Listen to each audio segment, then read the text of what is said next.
Good. Can you hear me? Yes, I can hear you. How are you? I am good. Thank you for having me. Thank you Th- very much. Yes, Can you thank see you. me? Can Thank you you hear me? so much. I'm so sorry. My live is acting so jumpy right now.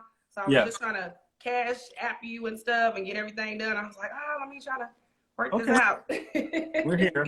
We'll make it work. Thank you so much. And thank you so much from the bottom of my heart. I want to let everybody know thank you for joining the live with me today. We are here Yes. with the Grammy Award winning record songwriter, singer, because I listened to your album today, Surrender. Very, Oh, very awesome. And thank you. producer, Mr. Gordon Chambers. Thank Everybody, you. thank you so much. Before we do start our interview, I definitely did do a pin for the cash out for Mr. Gordon Chambers. Guys, please, please, Thank please you. support and donate. Thank Please, you. because he is here on the live and today he will be performing for us. This is a beautiful opportunity because today is the anniversary of Never Say Never. Woo! Yeah. Yes. So excited. I had your song in the background. Had me in tears over Mm. yesterday. Thank you, thank you, thank you, thank you so much. So we can get this interview started. Yeah. Definitely tell me about yourself. I know you're from New York. Yes. Yes, you are from New York. I Yep. wanted to know how did you learn about music industry, or how did you get your start? Because I heard you were a writer. Yes. Well, I was born in October. I was born in the '60s. I just turned 50 years old. 50 years young. Yay! I was born in the late '60s, October '69. Okay. Born in the Bronx, New York, really in the bed of hip hop. Like the part of the Bronx where we were born was near a park called Hayford Park, and as kids we could like hear. Me and my brother could hear like the Right. sound, like the late DJs that would be mixing records, Scott LaRock and some of the early hip hop. So that was in the Bronx, and my parents moved to Teaneck, New Jersey, which was a town like not far from the Bronx, just over the bridge, the George Washington Bridge to Teaneck, New Jersey. That's still our family hometown hub. And Okay. that town was a great town to live in because it made the pursuit of the music industry seem very tangible. Because Mhm. as a kid, Millie Jackson was our neighbor. Kool and the Gang were neighbors. Several jazz musicians gave like workshops to kids. Brooke Shields lived around the corner. I used to remember delivering papers to her house. It was just Wow. a town that was near the New York City, and I started, with early music lessons, piano lessons, private piano lessons, and trumpet lessons as a kid. And then I graduated from Teaneck High School in 1986, Hmm. and it was an artsy high school. And unfortunately, one of my friends passed while I was in high school, and that was the first time I sort of wrote a Oh, song. I'm sorry about that. I thank you. Yeah, her name was Danielle Morton, and I wrote songs as a kid that, but it was when Danielle passed that I was moved to write something. She was actually murdered. Oh Which is why wow.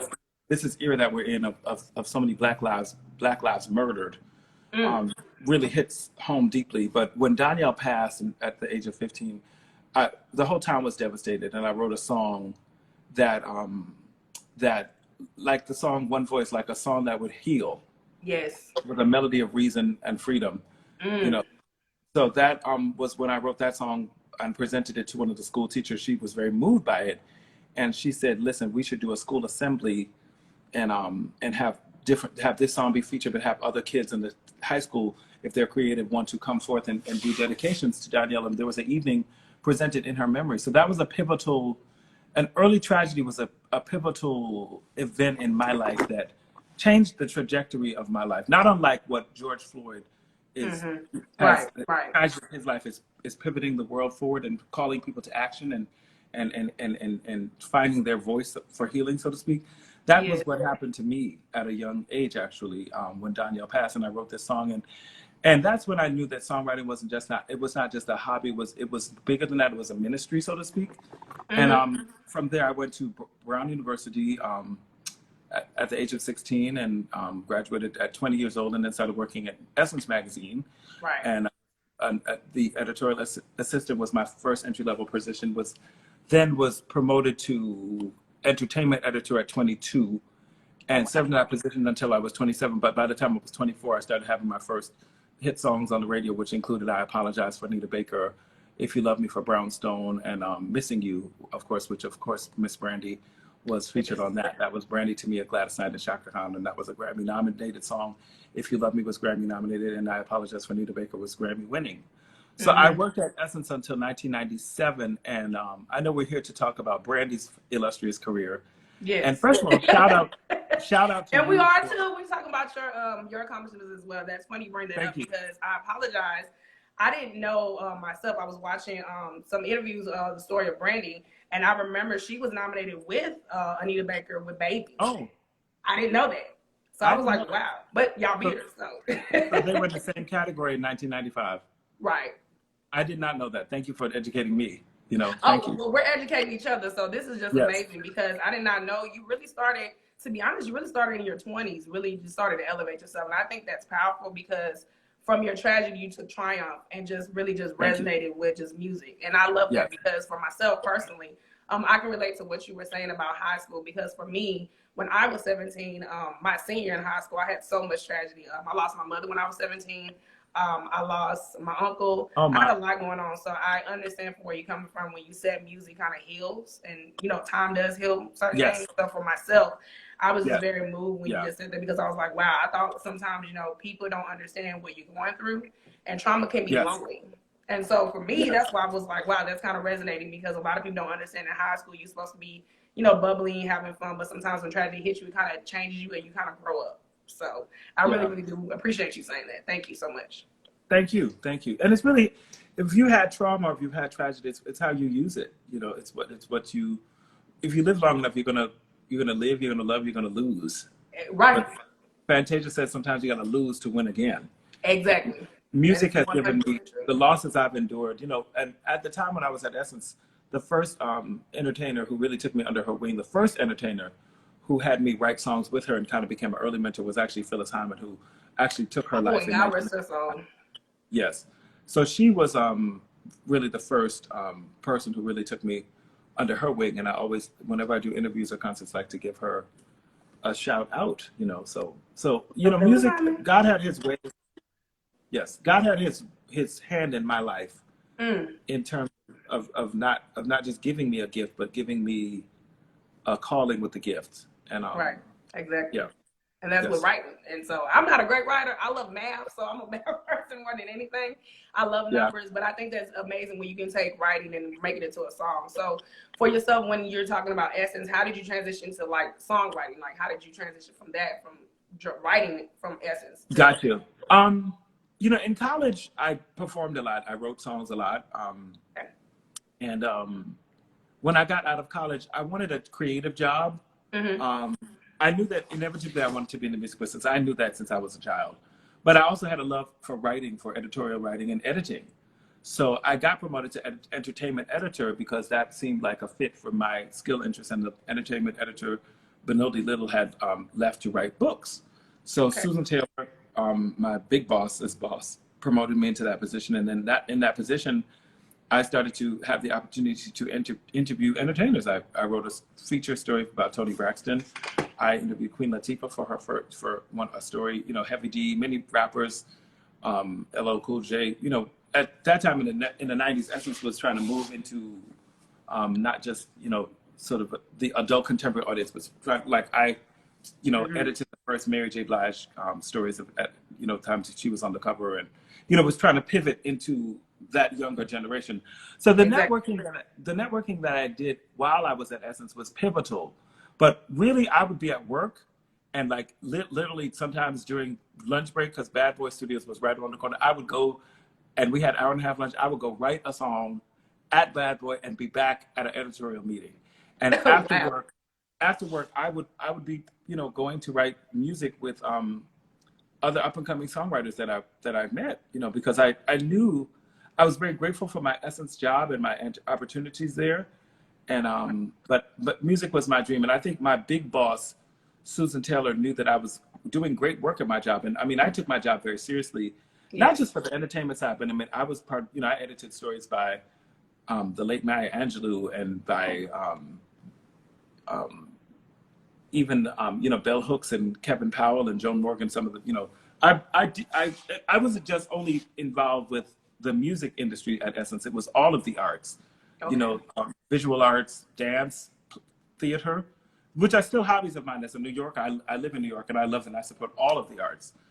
But music was my soul and was my passion. And finally, and this leads into One Voice actually, because literally, Susan called me into an office meeting one time, Okay. and she literally had a conversation. It was a transformational conversation. She said, "Gordon, you do great work here, and we could have you here forever. But if you were to be here forever, the world would be denied of all that God has opportunity for you to do in music. You've been here and you've done amazing work. You've written hit songs while you've been here. You've still come to work and done your job. But she said, it's time for you to go. It's time for you to grow." And that's what she said. And Susan and I are close friends to this day. And it was really like, okay, what happened here? Like, you know, I'm Jamaican, so we have to have a job and a dream. Right. That was the day that I went to one of my songwriting partners and dear friends, Phil Galston's house. We had scheduled a songwriting session. I met Phil at the Pop Music Awards, when If You Love Me was awarded at the Pop and the R&B Awards. I met him, and he was awarded that evening because he wrote "Save the Best for Last" for Vanessa Armstrong. And Phil is a white songwriter. He wrote that? Yes, Phil. That is my favorite song. I told myself when I don't mean to cut you off, Mr. No problem. But I remember when I was 6 years old, I heard "Save the Best for Last" on the radio in Dallas, Texas, and that song made me cry. Yeah. And I didn't know how moving it was, but it was very beautiful, and I didn't even know. So he also wrote One Voice with you. Yes, he and I wrote One Voice together. But I met him at the ASCAP Pop Awards. Okay. For when If You Love Me was awarded, and I think Save the Best for Last was awarded, and we were both awarded that night. And he said, "Wait, we need to work together. I'm going to call you." And Phil lives, you know, I'm of Jamaican descent. Phil is Jewish. He's a Upper West Side. You know, so, but one thing that Jewish families and Jamaican families have very much in common is a love of family. Yes. And our cultures are, you know, there's loyal family values, love to eat. So, right along with you know, when Phil and I started writing songs together, and Phil and I also wrote After All Is Said and Done for Beyonce, that was on the Best Man soundtrack. I wrote the Best and Man soundtrack. Exactly. Yeah, Phil and I and Barry Eastman. Barry and I wrote Missing You, which that was Brandy, to me, Gladys, and Chaka Khan. But Phil and I and Barry, the three of us, who are all still friends to this day, the three of us wrote Someone Watching Over You for Yolanda Adams. So I used to write with Barry, and I used to write with Phil, and sometimes the three of us would write. But the night after that conversation, at Essence, when I was like, okay, what's going on? I'm kind of like, ooh, what's going on? That was a lot. I went up to Phil's office, like his house, his songwriter, you know, he had a studio office, basically. Okay. And I said, well, Phil, I think my Essence career is coming to a close based on this conversation I had with my big boss today. And I was kind of in shock, you know, and at the time, like, I was burning the candle on both ends, really, like, going to work, doing my work, going to songwriting sessions. I mean, it was hectic. Right. But, you know, God was using me and calling me in both of these directions at the same time. And I was just doing, you know, as Brandy said, doing what I gotta do. It seems like I was sitting on top of the world. So finally that night, I went to Phil's house. I said, well, Phil, today was a very interesting day. And he said, Gordon, don't worry. Tonight you're going to write the biggest song of your life. That's exactly what he said. Wow, And that's amazing. We sat down together, and I just fell asleep. It was you know, you're like, you emote so much. It's been such an emotional day that you just fall out. And I remember I literally, like, just fell on his sofa for like 2 hours. That's amazing. That is amazing that you said that, because that's how I felt today with the George Floyd funeral. I felt emotional. It was a lot of emotion. And so I think what you said about One Voice resonates. And I wanted to backtrack with you on that also with, you were saying something about music, the way music was coming out. Like, you were in the realm of the 90s, the golden age. So how did you feel like yourself when you were coming in the 90s? How did you feel like how were you, like, attaching yourself to music and, like, coming together for so much and contributing so much? Got you. I just want to give a few shout outs because I see some friends, some supporters. Yeah, we see. Hey, Sean Fair. He's somebody who's done vocal coach with me. Debbie. Hey, Sean. I vocal see my coaching with me. you got some Caribbean people in the chat. Yes. My friend Santiago, he's a Charlene Brandy has done fan. vocal coaching with me. JR, he was my trainer. I was in the best shape of my life with JR. Oh wow. My niece Kai is on here. I think my nephew's on here, Janai. My mom is on here, Valerie Chambers. Shout out to Valerie Byron Chambers. Hi, Mom Chambers. I don't know if my brother's on here, Brian Chambers, but I just want to, Deborah, just a lot of people in my community. Oh, definitely. And I appreciate that from the bottom of my heart. Thank you so much. The question was, how did you feel in the time of the 90s when you were contributing so much, when you were saying it was so emotional at the time, when you were doing stuff? How did you feel about that at that time? Because it was a lot of music that was coming out in the 90s. I mean, the 90s were, it's interesting that you asked that, because a lot of people now sort of celebrate the 90s as this golden age of R&B. Yes, it is. To me, when you're in it, you're in it. And these were friends of mine. These people were friends. I mean, to this day, when I bump into Puffy, I call him Sean. I worked with Rodney Jerkins on a very early project called This Girl Named Veronica. And I wrote some songs with her. Like, I just felt like we were just all friends. The 90s was sexy. Andre Harrell's death was a real loss. Oh, yeah. I considered him to sort of be the king of what I considered like 90s R&B. Like, I did some work with Motown, but there was just a scene that was just Black excellence. And it was sexy. I call it Black excellence myself. I agree with you. Sexy. And it was music, it was media, and I was in it from the essence side, but also from the music industry side. And it was a party. Like, it was fun. Like, we had this culture of artists that were becoming major superstars, and we saw them go from, Mary, like, with the hats on and her hiding her, eyes, to like this glamorous, beautiful, we saw Queen Latifah, we just saw this rise. It just felt exciting, but like now the way it's celebrated now, when people come back and look at it as like the golden era of 90s R&B, it's such an honor, because I like, wow, I was just in it, like trying to just do my thing, And I agree with you, Mr. Chambers. And it's funny that you said that, because like for me, when I grew up, that's all I listened to was 90s. I was born in 89. So all I knew was just 90s. And when you see the sound of way y'all came about in the 90s, it was just brand new. The New Jack Swing era, that's what I call it. I call it the New Jack Swing. So when New Jack Swing came with this hip hop and R&B, it was just amazing, because like you said, you had all these people from Mary, Usher, Brandy, Monica, just really just blossom in the 90s and still have to this day. And so the people that you contribute to was just amazing. And so for me, you felt like it was work, but for us, we felt like it was our childhood. It was something in our lifetime. It was something that we grew up on. So I think when you have something that, that can stand decades and that's everlasting, that's priceless for me. Okay, you back? And it's really like when I do interviews like this about that period of time. Can you hear me? Yes, I can. When I do interviews about that period of time, I like to. Oh, excuse me. Allergy season in New York City. Thank you. God bless you. No, you're good. This is. I was holding that in. We're all friends. I like to give shout outs to the executives, because there were we have the artists that became icons, and they're celebrated still, but there were so many dope executives. I mean, genius A&R people, genius marketing people. Right. I mean, Sylvia there Rone. were assistants. Yes, Sylvia Rone, L.A. Reid, but there were assistants that worked at these labels that had ears, like, you know what I mean? And I like to remember, I don't want to say the little people, because to me they weren't little. They were the people that made it happen, I agree. And so I just like to give shout out to the executive culture that was there. It was not just the artists. It was the people who you got on the phone and who you played your songs for, who set up the meetings. They made it happen. They were the real stars, to be honest.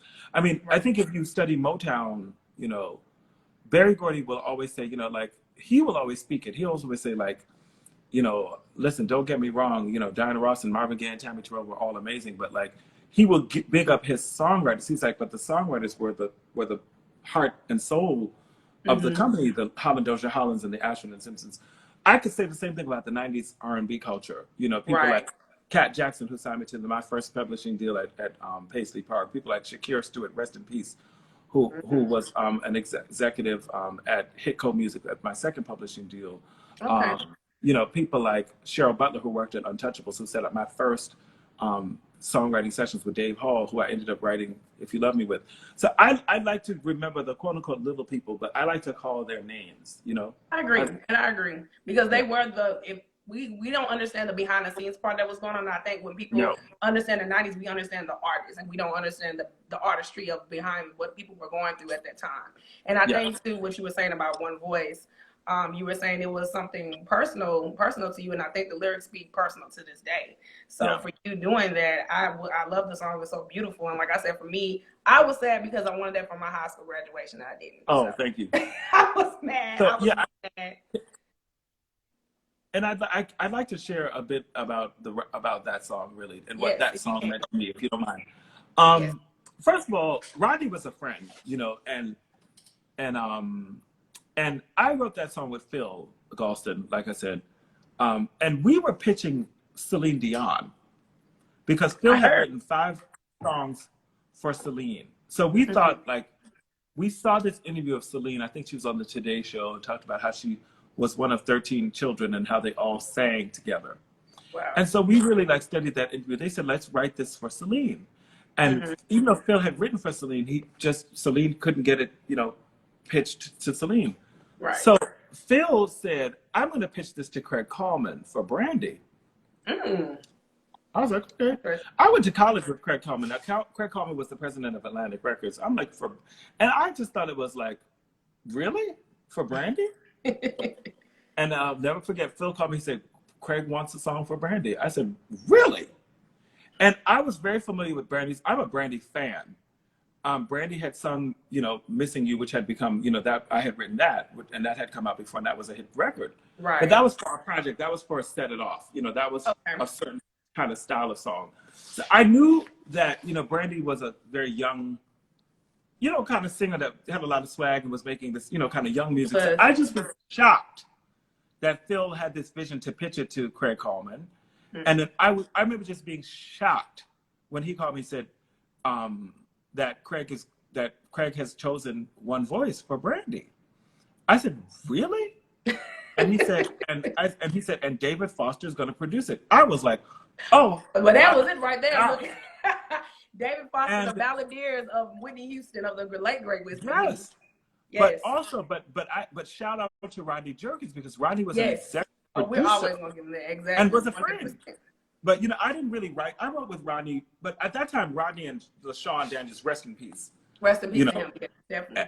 You know, they were like a clique. So, you know, you wasn't going to really write with them. They had their thing going. But we were all friends. We all knew each other. So Rodney signed off on One Voice being on the album. Like, he said yes to it. But Craig said, David Foster, I was floored. I was so honored. And I wasn't there at the session, but I remember hearing One Voice for the first time. And I literally cried. It moved me to tears. The innocence of her tone, carrying that big message. Yes. Like, when I look back on it, it was meant for her to have sung it. It wasn't meant for Celine. It was meant for a young, innocent voice. And Brandy's tone, her innocence, and with that huge choir behind her. I mean, that's BB Winans in the choir. I'm going to ask you about that, because that was going to be my $1 million question, because for years, I'm going to be honest with you, Mr. Chambers, I thought that was her dad. Okay. Deep Division. No, that's BB. BB helped put the choir together, and you can hear BB's voice. But when I heard that, I will never forget. I literally cried. I couldn't believe that Brandy's innocent voice carried that big message. And I have to give Rodney gratitude, because it's one thing for Craig to have heard it, but it's another thing for Rodney to say, wait, hey, I'm really the producer on this main project. Exactly. We don't need a song like that. You know what I mean? But he was also a friend of mine. And I think, Brandy did some UNICEF work, some work as a spokesperson for UNICEF, and that was her She theme did. song for her Exactly. mission work. And so I saw her perform it with choirs, for different events. And then over the years, so many people started writing to me to say that in choir competitions and church things that, they were doing that song. So I was still to this day, because I listen to Never Say Never. I don't really listen to music I've worked on, but today I listened to the album from beginning to end. Oh. And I was like, that was one moment I was like, wow. I was just like, thank you, God, because I've always been like around the cool people, but I was never trying to be cool. I was always myself, just being sort of a intellectual, sort of spiritual guy, but just mixing different environments. Like that's always been my nature. And then I ended up just having this song, this anthemic song on this Fly album. Never Say Never was the car bumping album for years. That is very true, and that's great that you bring that up, because I was reading an article on it, and I've heard for so many artists that was like their go-to album for creating albums, and for what I've heard for Never Say Never, from what I hear all the time, that is an album that brought the sound to the millennium. Yes. And I agree with that, because for me, Brandy was changing in her own. I think she was at a mature age, and she was growing from her first to her second, and that alone right there spoke so many volumes. And like I said, Never Say Never is one of the quintessential albums that I feel, for me, that showed her growth and showed her maturity and showed the content that y'all were talking about, and especially the message with love and personal relationships, but not even that, God. And one thing I said about her voice has a godly sound. It has something with her voice. It does something that resonates with my heart, my soul, but you can feel it as a young child. It can resonate with you. And that's funny, Mr. Gordon. I was sneaking in the comment section on your song, and one person said they sung it at an elementary talent show because it said it moved them so much when they were little kids. So you really have inspired a lot of people with that song. Thank you, Lord. Thank you, God. And it's interesting that you wrote out to me, because my mother was like, all this year with the pandemic, and then now the whole world grieving in solidarity, all races, ages. I mean, the whole world is aligned with police reform and just humanity for Black people. It's amazing. I've never seen in my time anything like this.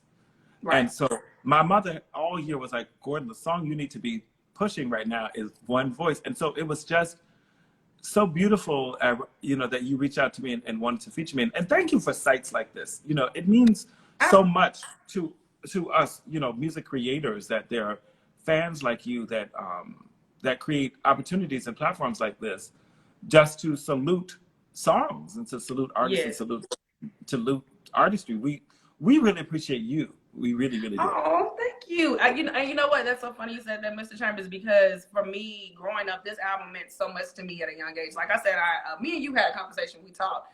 And like I said, Brandy, to me, I heard her voice at 5. I didn't know how, I didn't know what was going on. I just heard it at 5. And so for me, listening to Brandy, I actually grabbed it because my mom's cassette tape. I was sneaking her cassette tapes when I was little. And so I just grabbed one of the cassette tapes and I heard Brandy, and I was like, oh my God, who is this little girl? I'm thinking she was a little girl, not knowing she was a whole 14-year-old.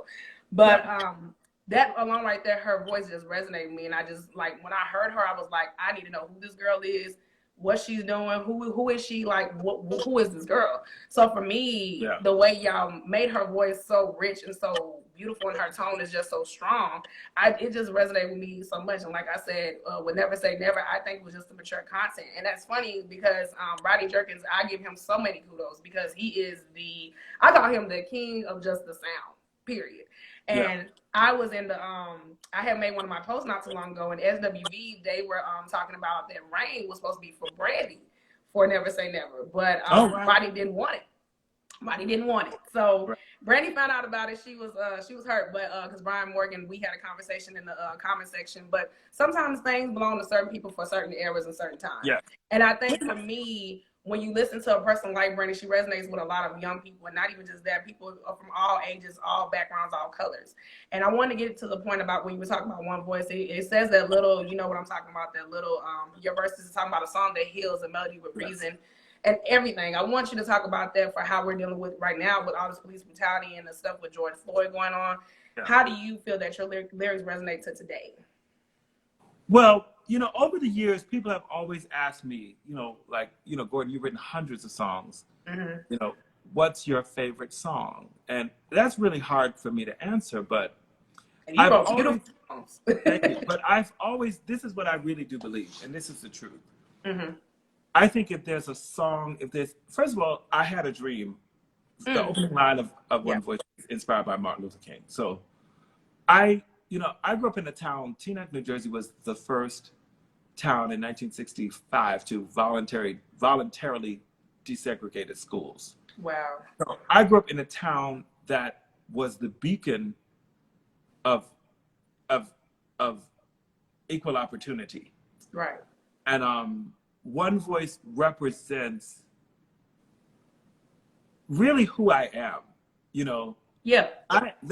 Whatever I do, whether I'm singing on a concert, because I've made 4 solo albums, as you discussed before. Yes. Introducing Gordon Chambers' Love Stories, Sincere, and the most recent Surrender, which has my cover of One Voice. Whether I'm giving a concert or whether I'm giving a vocal lesson, and some of my students that I've coached are here now, whether I'm in concert, whether I'm teaching a class, or whether I'm writing a song, that is me. I'm about a song that heals. Yes. With a melody of freedom and reason. With words that will speak to the weak, the hopeful, and the strong. That's me. That's the family I come from. I come from a family that believes in God. We eat, we pray, we love. Not, listen, this has been a hard year. It's not an easy year. Yeah. But we're united, we're loyal, we love each other, and we love music. Because I think One Voice is a song about music, really. Yes, it's a song about the power of music. And growing up, my father had this amazing vinyl collection. My brother was just talking about it. Like everybody came to our house to eat curry goat and play records. And there was a healing and a love of music in our household. That's what made me the songwriter that I am. So One Voice really represents, it's almost like an autobiography. It's really my song. It's my life. Your story. It really is. It's Brandy's song. I mean, she recorded it first, and she, but it's my life, and Phil's life. It's we both wrote it. So it was both of our lives in a song, and she just sang it so exquisitely. And then, and Brandy and I've stayed in touch. She's a beautiful person, and a hard worker. Like, I've seen Brandy when she was in Chicago. She was fantastic. Oh, you went to go see when she performed Mr. Chambers? Yes. No. I thought she invited me. I saw it twice, as a matter of fact. And when I tell you that she was so good. Wow. And she stayed after I texted her both times, like, hey, gonna, see you. Don't wait for me. I'll be backstage. And I saw it twice. And when I tell you that if she said she's going to greet you, she comes and she greets you. And she greets people backstage. And then she would stand outside and sign every autograph for every fan. Wow. I mean, Brandy's just really dedicated to excellence. Yeah. And then, a couple of years ago, I was invited to this music festival, and they flew me down to salute her. She was being given a living legend. Oh, in Puerto Rico. I did see that. Puerto Rico. Beautiful. And they asked me to, they flew me down to perform, and they felt like I'd be the perfect person to present to her. And that was my first time singing for her. Because I sang the demos of the songs that she recorded, but it's my first time sort of singing for her in person. And I must tell you, I was nervous. You were nervous. Brandy can sing. You're the Gordon Chambers. Look. But Brandy is Brandy. Brandy can sing. I mean, Brandy's tone. She's called a vocal Bible. Her phrasings. I mean, there's so many sites that's just dedicated to Brandy's voice. So when it got time, even though I wrote the songs to get up and sing them, I was like, okay, I've got to bring myself together here and sing. But she was, the videos on YouTube, she was elated. And she just lit that room up with so much joy. She's just special. And if I talk about Brandy, I have to talk about our friend in common, who was Whitney Houston, because that's Brandy. That's how I learned who Whitney was, from Brandy. Whitney loved Brandy. Yes, she did. Whitney talked to me about Brandy. Oh, that's beautiful. Whitney transitioned on Brandy's birthday. And you know what? I'm not going to lie to you, Mr. Gordon. I don't mean to cut you off, but I remember the day she passed. Yeah. I asked one of my best friends, because I found out from them, what day did she pass? And when they told me February 11th, the number one person I thought about was Brandy Norwood. Mm-hmm. But, and that is, I'm sure when it's Brandy's birthday, it's a bittersweet day because, but I think that there was something spiritual about Whitney passing the torch to Brandy. Yeah. Oh, yes. Because Brandy, very much similarly to Whitney, has sung all kinds of music. Like Yes. Brandy, even if you listen to Never Say Never, I mean, it's very R&B, but it's got hip hop, but it's got like pop. You know, One Voice is pop. You know, it's got Brian Evans remakes and Mace, and you know, like Brandy, like very similarly to Whitney, where the isms, and and Brandy's done television, and she's done, she's done many things. In many ways, I think Whitney passed the torch, and Brandy was one of the last people that she, saw on the couple of days before she passed away. So performing that night in Puerto Rico when I performed, I was there to tribute to Whitney, but I sang Missing You first. I said I'd like to perform Missing You, but I'd also like to, not just salute Brandy, but also, do it as a remembrance of our friend in common, Miss Whitney Houston, who adored her. So, She was one of the most, and you know what? She is one of the most greatest voices I've ever heard in my life. I was, like I said, Mr. Chambers, I have so many memories when I was a little girl. I can remember Brandy, and Brandy was the reason why I knew who Whitney was. So you got to think about it. Me being a little girl, I didn't know who she was until Brandy talked about her a lot. And then I remember I seen her on The Bodyguard in like 95 or something like that. My mom got on Blockbuster. I said, Mom, that is the most beautiful woman I've ever seen in my life. She was so beautiful and so graceful and can sing out the top of her lungs. That's my Leo sister, so she's a Leo like me. So, but for me, Whitney really did set the tone, but not even just that, pass the torch to Brandy, because Brandy looked up to her so much.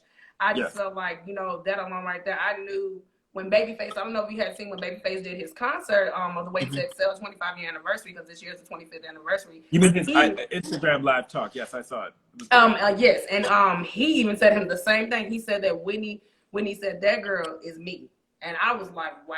Because I always wanted to know, what did Whitney really feel about Brandy? I knew she loved her, but like, how did she really feel about her? And I was like, that just really moved me. She loved her, and she loved her, and she... I remember Whitney told me this hilarious story about her.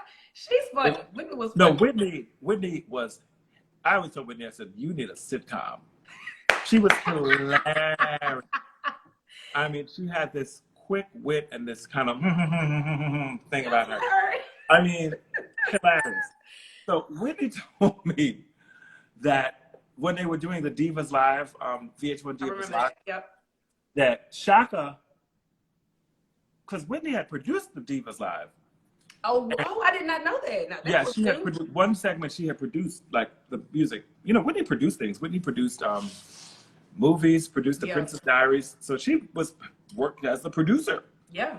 So she produced, and she said Shaka was late. And so she was like calling Shaka, like, Shaka, where you at, Shaka? And then Brandy was like, is that Shaka Khan? She said, and Whitney was like, yes, that's Shaka Khan, and she's late. And when she gets here, don't be all up in her face because she's late. And then she said, then Whitney told me that Brandy got so excited, like, Shaka Khan. And Shaka was like, girl, get out of my face, I gotta get to the stage. And then she said, Brandy was like, and then Whitney would tell me, like, Brandy, I told you to leave Shaka alone. But Lord. It was a hilarious story because Whitney was like, even though Brandy was this young icon, Whitney was like, she was just a little girl. Yeah, she was very young. Shaka Khan. Like, she was just, at that point, she didn't consider them like colleagues. She was like in awe and her innocence. So I think Brandy has an innocence, about her spirit, about her tone. And there's, even though she's a grown woman now with raising a child, it's like when we see her, there's still this princess-like quality about her, Yes, it is. And I said that too, because for me, Brandy was my first Black icon that I really grew up just watching growing up from the beginning to now. Yeah. And for me, she really set the tone. I mean, Whitney Houston gave her a platform to be our first Black Cinderella. I mean, who was to see that? I mean, I'm gonna be honest with you, Mr. Chambers, I literally left my friends to watch Cinderella. I was like, bye, I don't care. It's all about Cinderella. When I heard Whitney produced it, I thought that was amazing. And then she became the first Black fairy godmother. Like, Whitney opened a lot of doors for a lot of people. And I think a lot of people don't give her credit for that. Yes. Because like you said, she was a producer first. I mean, well, a singer first, but a producer afterwards, because people always look at her as this glamorous and beautiful singer. But she did a lot of behind the scenes work too to help a lot of African American people just open the door. Yeah. And so I And just really, Whitney also she gave so much love to other singers. yes, she did. Like, she really loved talent, and she was never threatened, never intimidated. She loved singers. She loved supporting singers. I mean, Right.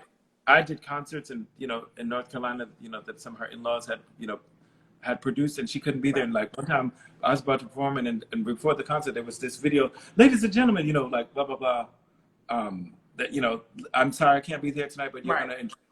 And I was like, wow, and Ulysses, who was one of Whitney's assistants, I remember calling me a couple of days after Whitney passed, and he said, I'm going through Whitney's iPod, and that all your albums were on her iPod. I'm like, what? He said, yeah. He said every time you made an album, you sent it to Pat, and she was like, put it in my iPod. Like, she said, Whitney loves supporting her friends. Really loves supporting her friends' music. She was about that, and she loved Whitney. She loved Brandy. She loved Kelly Price. She loved Deborah Cox. She loved singers. Yeah, she did. She was just a singer, like the singer. Like they always called the favorite singer, and I said, yes, she really was everybody's favorite singer. But Brandy, I mean, I remember going to this event. This friend of mine named Joey Harris had produced 10 years ago, and it was like it was like an evening of just singers saluting Brandy. And I mean, India Arie came and sang "He Is." I mean, Brit singers bow down to Brandy. I mean, yes, her tone. Like, I was listening to Never Say Never today from beginning to end. It's like Brandy will hit these notes that you just don't expect. Like, I remember the demo was "One Sky Above, there's a lost all alone," and the demo was like, "If I'm gone," but she said, "If I'm gone," like she just changed the melody. I was like, she just will change things and hit notes you don't expect her to hit, but it's just so inventive. Like, today when I listened, I was like, wow, she's like a jazz musician. Yes, she is. The way she that can mix hears, it. She can be anything. Yep. She hears these notes and these phrases that they're in what's going on, but they're against it. But it's in this beautiful, slick tone. Like, she's really musically, even though she sings, predominantly pop and R&B, there's an effortless sophistication in what she does. I agree. And then her backgrounds, it's like the thing that she sings on backgrounds. It's like, what is that? What is going on? It's like, what is that? She's amazing. She is amazing. That's why they call her the vocal Bible. And do you believe she's the vocal Bible? I think that she is one of the most creative. There are certain singers, it's interesting, I put her in the same category of level of singers, even though she's very different and she's had a different kind of commercial access. But I kind of put her sometimes in terms of what she does with her vocals, really alongside the Kim Burrells and the Layla Hathaways, just the inventiveness of her singing. Yes, I agree. It's no one can do what she does. No one. Yeah. And I agree 100%. And that's why I said myself, like, for Brandy, for her to hear her at 5 was really weird, because I didn't think that, singing, I mean, I hear songs, but I didn't think about voices and people stacking. Yeah. And so I'm like, for me, I feel like, oh, somebody's like, if not, who's the Brandy is the vocal Bible. She is the vocal Bible. Yes, she is. Somebody was just saying. And she's a very humble person. I remember the night that I honored her and presented her that award, and it's all on video. You guys can all watch it on YouTube. But when she accepted the award, she said, "I'm happy to be here." And she said something like, because there's times that opportunities like this have come along and I didn't think I deserved to be here. But tonight I can own that I really do deserve to be here tonight. I'll never forget saying that, because I think she's very humble. She is. I think she's very, very, very hardworking. And she really wants to be really good at what she does. I don't think that she does it for the ego. I think she does it kind of with the most beautiful thought is, in a way, was I good enough? Did I do my best? Agree. I think that's what's in her mindset, what's in her head, And that's a quality as any artiste wants to always have. You always want to strive for your best, Exactly. Yeah. I do have another question, Mr. James. How did you feel when Never Say Never blew up? How did you feel about that around that time in '98? Like, how did you feel like it I mean, became so successful? I was shocked. Oh. I mean, I had just left my job fairly recently. I had left the job in 1997, August 1997. Okay. So 1998, I found myself on this huge album. For me, it was like the next chapter. It was like, wow, I still got some steam in me. And for me, it was validating because I was on the Flyest album and I wasn't trying to be fly. I was being me. Yeah. I was being the spiritual kind of songwriter that I am. So it was very invigorating. It was very exciting. I mean, to date, I think that's the biggest. I think that album has sold like 17 or 18 copies. Probably, yeah. It's most likely album. I think 18 million. I know right now they say it's like 16, 17, but I think it may be more than that because you have to include streaming and all that too. Yeah, so it's the biggest album that it's not the biggest hit song that I've been on, but it's been one of the biggest projects that I've been on. And over the years, people always call out One Voice. I remember it's amazing. This other songwriter named Makiba Riddick. She's written a lot of songs for Beyonce. And she said, you're one of my favorite songwriters. I said, really, me? Because she wrote this more danceable, kind of like, just different kind of music than I've written. Right. I said, really? I'm really surprised. Like, I didn't think that I would be. She said, no, she said, Gordon. She said, you. And she said, One Voice. She said, that One Voice. She said, I remember she said to me, she said, you're one of the people who shows other songwriters to take the craft seriously. And I'll never forget she said that. So it was a great, great, great, great honor. And this opportunity to talk and be with you is an honor and go back down memory lane. Thank you. I think for me it is because I've tried to reach out to people that were on the album just to get the inside, the behind the scenes of what was going on. Because for me, that is one of my favorite Brandy albums. Like, for me in the summer 2005, that was when I actually got the album. I had it in my hand and I downloaded it. I played it every day over the summer. I played One Voice over the summer. I was just obsessed with that album. And for me, I'm happy you brought One Voice up too because One Voice actually helped me through Katrina. So during the time I'm from Louisiana. So with Louisiana, when all that stuff happened 2 months before Katrina, I was listening to Brandy very, very, very heavily. And I know for me, when Hurricane Katrina hit, it just took a turn on my life, especially my 11th grade year because I was a junior, finding about life, learning how to open up to other people and just stuff like that. And so for me, listening to Brandy's Never Say Never album got me through a lot of stuff. So that right there really, really just helped a lot. And I know One Voice for me, I really wanted that to be my graduation song. I was mad because of the class of 2007. We were trying to find songs for graduation. We picked Destiny's Child. That's one of my other groups. But I had remembered, I realized I was like, oh my God, I should have requested One Voice. That would have been the perfect graduation song for my class. Right. Because we went through so much together. We went through Katrina.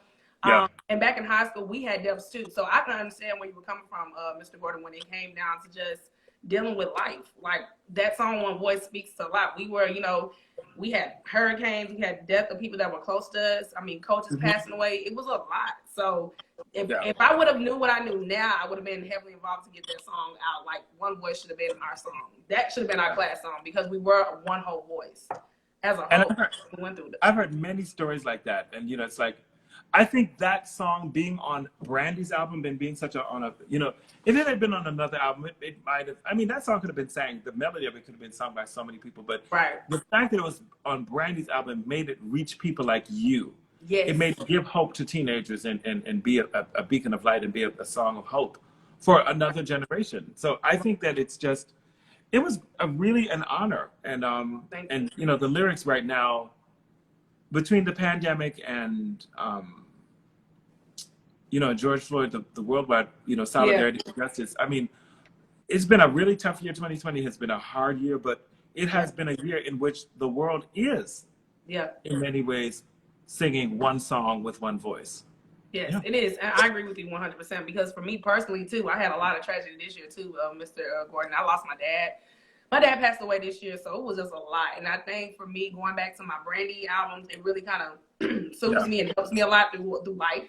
And I think with her and just listening to one voice, it would just really have me like just crying, because I cried today when I was watching the George Floyd funeral. It just was just hurtful, because seeing our Black people getting killed at the rate they're getting killed out over their race just really hurt me to my heart. And listening to one voice, I'm like, oh my God, this is the song that's going to get me through it.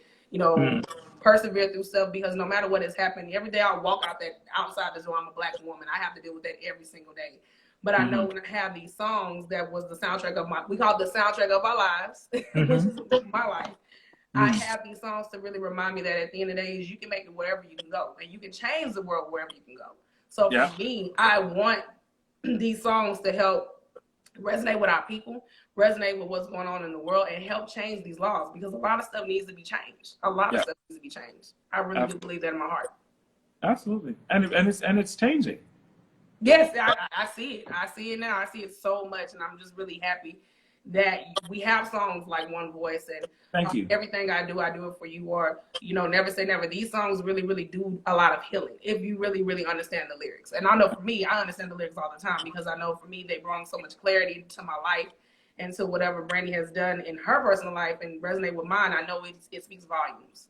So I just love this album, and I just love, and I thank you so much for just making that song on the biggest album of 1998. Thank you. Thank you. And I also wanted to say too, I want to chime in one more thing. I really do love another song that you did, right? It's called Angie Stone, No More, No More. Oh, thank you. My mom played that song, that cassette tape every day, Mr. Gordon. I was like, what is she doing playing this song? That was one of her favorite songs from Angie Stone. She loved that woman. And God rest her soul, she's no longer here with me either. But I think something about your music heals people, or it speaks to their heart. And I think when my mom heard No More Rain in This Cloud, whatever she was going through in her personal life, she took that as a healing process for her to move forward. And I wanted to thank you for that from the bottom of my heart. Thank you. Thank you. Thank you. Thank you so much. But do you have anything else that you want to add on, or do you want to have any say about Never Say Never, about how you feel about it now, or what do you think people can resonate with it now, since it's 22 years old today? I think that album is a chance to show young people, that stand up and go big, Yes. like, be big, do it all, On that album, I listened to it again today. She did from hip hop to pop to R&B to, she just was a girl with big dreams, Y'all brought the sound. Y'all brought the sound to us. and took chances, So I don't know how much time we have left, because you wanted me to sing, didn't you? Yes, I did. Let me see. I guess we got 5 more minutes. Right now we have 50 minutes. Instagram. If you want to sing a snippet of One Voice or anything?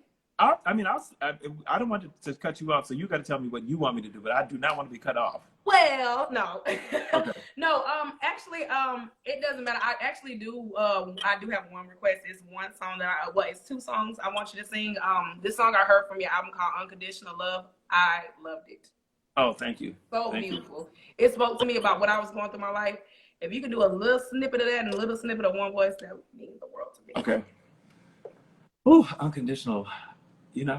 I wasn't prepared for that one, but let me do one. I will do One Voice. Okay. So everybody, my latest album is called Surrender, and it includes a cover of One Voice. And Surrender is my most spiritual album. And when I was recording it, I said we had to do this song. So here it is.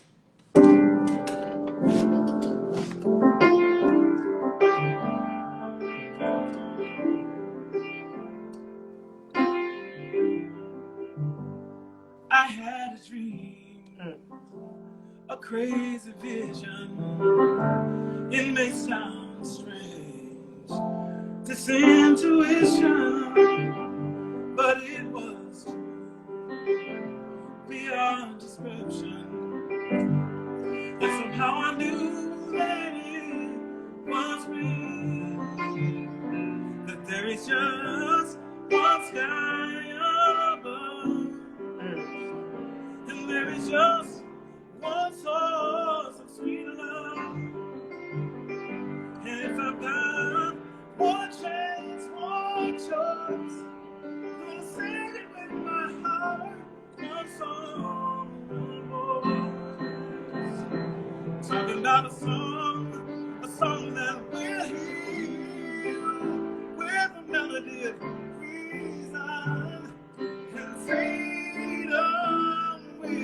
words that will speak for the weak, the hopeful and the strong. Yes. Because there is one sign above, there's just one sign above, one source of freedom. And if I've got one chance, one choice, let me sing it for George Floyd with Yes. one song, one more. Rihanna Taylor, alone. Yes. One more.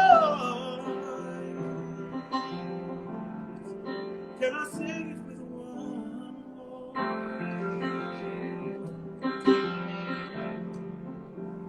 Woo! That's spirit me. Yes. Oh my God. Gordon Chambers, Mr. Gordon Chambers, thank you so much from the bottom of my heart.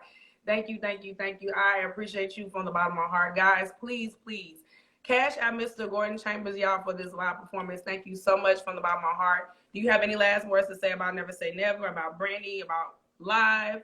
Any last words? I have one last word to say about God. He gets the last word. Do that. I thank the Lord above for Yes. supporting my dreams. I thank the Lord above for my family that supported my dreams. I thank God for all the beautiful people He's brought into my life for me to be mentored by, for me to mentor. Yes. I thank God for Brandy, who's been a light, who's been a cherub, who's been an angel, somebody that God has used. I thank God for Whitney Houston, who saw that light and mentored that light. Yes. I thank everybody who's watching this, and I encourage everybody to get on the right, use your one voice. Take a chance, take a stand, speak out for something, use a melody of reason and freedom. Speak out for somebody who needs your voice. Speak out, stand up strong, y'all. Brandy was young, but she stood up strong. She touched the world. Yes. I say to everybody, no matter how old you are, you can never stop. Never say never means never stop dreaming. I salute you, young lady in Louisiana. Oh, thank you. I salute you because you just had the passion to just create this IG page. That's why when you hit me up, I said, I'm going to do this. I'm going to support that young, gifted, and Black young lady who thought of me. I salute you. I salute everybody who's watching here to just stand up for freedom, stand up for the world. Do your part. Give back. If anything, one voice is a call to action, and it's a call to love and action of love. And so I give it to God. That's it. Thank you, Mr. Chambers. This has been a great, beautiful live. I thank you so much from the bottom of my heart. I also wanted to tell you, too, I did graduate and get my master's, so I'm about to become a teacher. So I'm doing that, and I thank you so much for teaching me how to just be a servant to the Lord and just helping me learn about music and understand about how you help Brandy to create such a beautiful ballad. Thank you so much from the bottom of my heart. My honor, my pleasure. I will always salute the young, gifted, and Black like yourself. Always. Thank you so much. God bless you. Thank you. Thank you. Congratulations, y'all. Happy anniversary. Bye-bye. Thank you. Thank you. Bye-bye. Yes. Yes. We did it. Yes, we did. We did do it. One voice. One voice.